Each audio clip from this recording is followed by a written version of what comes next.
Veda má najlepšie uplatnenie, keď je v súlade s prírodou a vyššími princípmi univerza. Ak ich spojíme, môžeme objaviť skvelé technológie, ktoré sa môžu správne využiť len vtedy, keď je vedomie ľudí pripravené ich využiť pre vyššie duchovné ciele.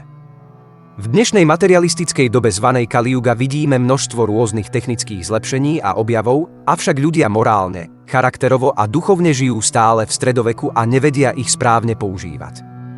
Skôr sa ich snažia zneužívať pre vlastné egoistické zámery ako kontrola obyvateľov či zmyslovo-mentálny pôžitok jednotlivcov, ktorý ich v skutočnosti vnútorne nenapĺňa, ale iba hlbšie ponára do ilúzie a nevedomosti. Kto je Nikola Tesla? Nikola Tesla bol významný konštruktér a vynálezca, ktorému sa za života nedostalo patričného ocenenia. Skonštruoval elektrické stroje a prístroje, napríklad transformátor, žiarovku, rotačné magnetické pole a urobil základné objavy v bezdrôtovej telegrafii. Dnes si povieme viac o jeho idei voľnej energie, známej aj ako energia s nulovým bodom, ktorá popisuje využitie látky, ktorá existuje všade okolo nás a môže sa premeniť na využiteľný zdroj. To by nám poskytlo neobmedzený zdroj energie a prakticky by zničilo všetku chudobu na planéte. Aspoň toto bolo finálnym cieľom Nikolu Teslu. Vyriešil by sa tak nedostatok zdrojov a bohatstva, avšak sám si bol vedomý, že na dosiahnutie skutočného šťastia treba ešte niečo viac. Väčšina ľudí je natoľko pohltená tým, čo sa deje vonku okolo nich, až úplne zabúdajú na to, čo sa deje v ich vnútri. Nikola Tesla. Vlastnosti priestoru ako takého boli popísané už v pradávnej védskej filozofii a odtiaľ sa dostali do východnej mystiky, rôznych starovekých civilizácií až po Descarta, Einsteina, Newtona a ďalších. Ľudia sú zvedavými bytosťami a naša snaha objaviť, čo tento svet vlastne je, nikdy neskončí. Často sa však hlavne moderní vedci naivne spoliehajú na špekulatívne metódy poznávania. Pôvodné dokonalé védske poznanie priestor nazýva éter alebo akáša. Tento fakt popisuje tiež Bhagavad Gita v 7. kapitole. Zem, voda, oheň, vzduch, éter, myseľ, inteligencia a falošné ego. Týchto 8 prvkov tvorí moje oddelené hmotné energie. Okrem tejto nižšej energie mám ešte inú, vyššiu energiu, zarňajúcu živé bytosti, ktoré vykoristujú zdroje hmotnej prírody. Védy sú najstarším filozoficko-vedeckým učením na Zemi. Sú spísané v pradávnom jazyku sanskrit. Už aj dnešná materiálna veda pomaly zisťuje, že materiálny vesmír ako základ toho, čo vnímame ako náš fyzický hmotný svet, nie je celou pravdou. Dnes fyzici rozpoznávajú, že fyzické atómy sú v skutočnosti tvorené vírmi energií, ktoré sa neustále otáčajú a vibrujú. Na najmenšej pozorovateľnej úrovni je hmotou energia a táto energia, ktorá existuje všade okolo nás, môže byť čerpaná a prípadne použitá pre náš prospech. Kvantová fyzika zanechala veľa vedcov zmetených. Zistenie, že naša fyzická hmotná realita nie je v skutočnosti fyzická, môže byť dosť mätúce. Vedci začali skúmať vzťah medzi energiou a štruktúrou hmoty na prelome 19. a 20. storočia. To je približne doba, kedy bola myšlienka newtonovského hmotného vesmíru vylúčená z vedeckého poznania a nahradená skutočnosťou, že tzv. Hmotná realita nie je nič iné ako ilúzia a že všetko vo vesmíre je vytvorené z energie. Presnejšie z vibrácií. Vedci, ktorí skúmajú zloženie atómu, zaznamenávajú množstvo malých energetických vírov nazývaných kvarky. To je to, čo tvorí štruktúru atómu.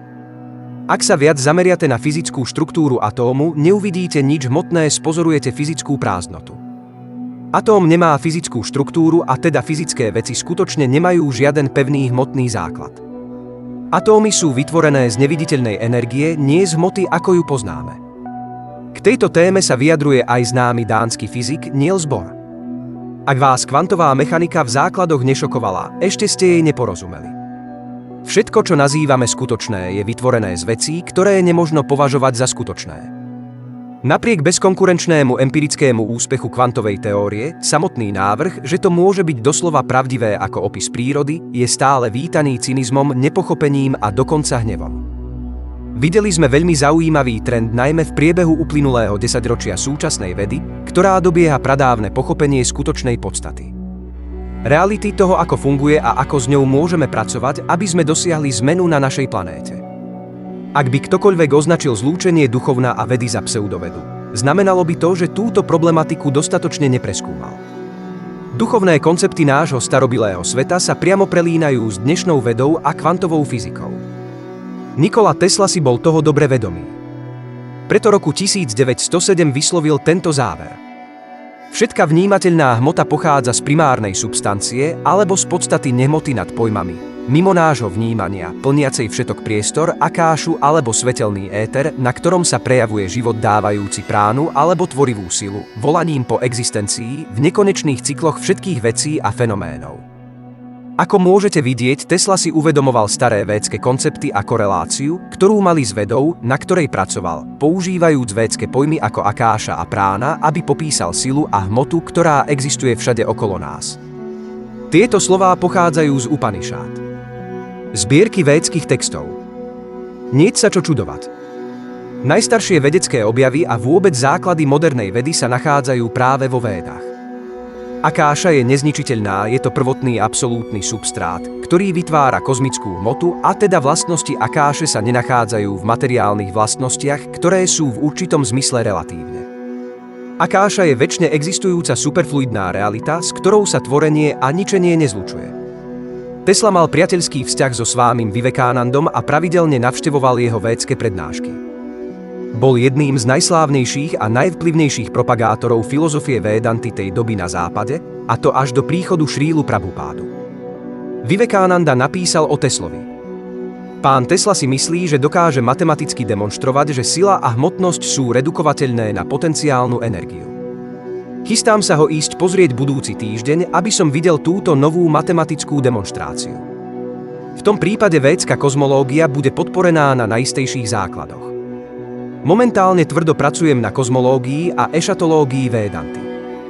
Jasne vidím ich dokonalé prepojenie s modernou vedou a po objasnení jedného bude nasledovať objasnenie toho druhého.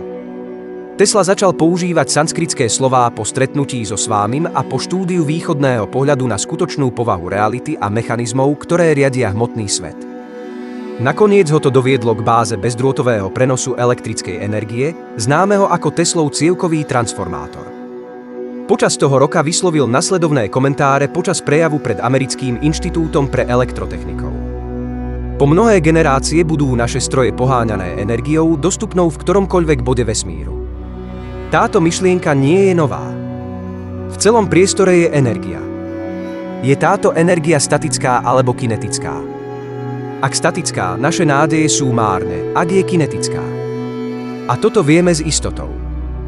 Potom je to len otázka času, kedy sa človeku podarí pripojiť svoje stroje k samotnému princípu činností prírody.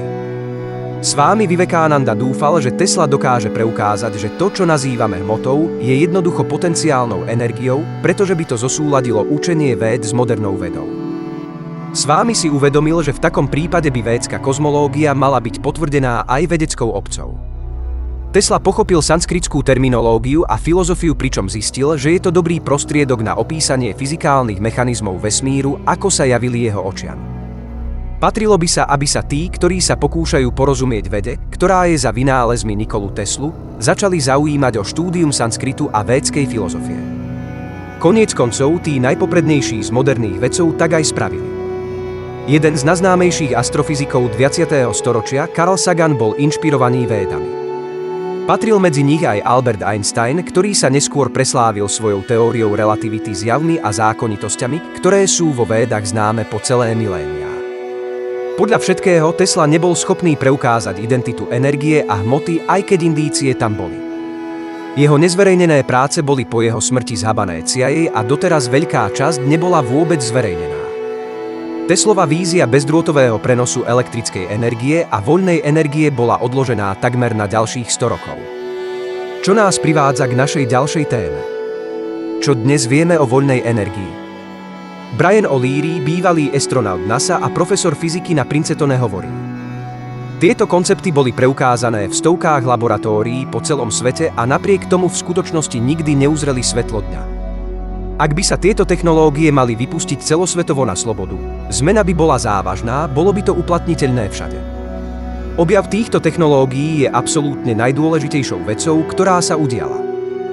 Doktor Harold Putov k tomu dodáva dôležitý bod. Nie sú to len okrajoví veci so sci-fi nápadmi. Sú to mainstreamové myšlienky, ktoré sa uverejňujú v mainstreamových žurnáloch fyziky a sú brané vážne veľkými investormi, armádou a NASA. Bol som vytiahnutý na lietadlové lode námorníctva a bolo mi ukázané, čo je to, čo musíme vymeniť, ak máme nové zdroje energie k poskytovaniu nových pohonných metód. To je to, o čom Tesla hovoril, keď povedal, že človek pripojí svoje stroje k samotnému princípu činnosti prírody. Sám Nikola Tesla sa opakovane vyjadroval, že jeho nápady a idei nepochádzali od neho, ale bol inšpirovaný vyššími silami a čerpal z akáše jemnohmotného prvku, ktorý obsahuje všetky informácie.